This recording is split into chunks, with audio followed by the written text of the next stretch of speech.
இந்து மத திணிப்பு, இந்துத்துவ பாஜக மாதிரி நம்மளும் இந்து மதத்தை பேசணும் அப்படியெல்லாம் தேவையில்லை. நம்ம சொல்ற இந்து மதம் நம்ம சிவநெறி, தமிழ் சிவநெறி, நம்ம திருமால் நெறி என்பது சுதந்திரமானது.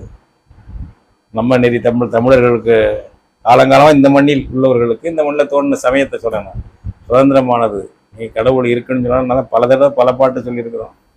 ஒன்றே எண்ணின் ஒன்றேயாம், பலவென்றுரைக்கின் பலவேயாம், அன்றே எண்ணின் அன்றேயாம், ஆமென்றுரைக்கின் ஆமேயாம், இன்றே எண்ணின் இன்றேயாம், உளதென்றுரைக்கின் உளதேயாம், நன்றே நம்பி குடி வாழ்க்கை, நமக்கு இங்கே என்ன பிழைப்புமா? கடவுள் வாழ்க்கையை இப்படி உண்டுன்னா உண்டு, இல்லைன்னா இல்லை. கம்பர் எழுந்தது யுத்த காரணத்துக்கான கடவுள் வாழ்த்து எழுந்தது.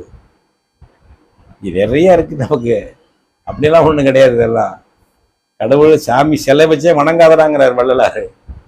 சிலை வச்சே வணங்காத, எங்க இருக்கு சிலை? எங்க சாமி அதில் இருக்கு? அவர் என்ன நாத்திகரா? எவ்வளோ கருத்துக்கள் எவ்வளோ இருக்கு. அது மாதிரி பல கருத்துக்கள். அதுக்கு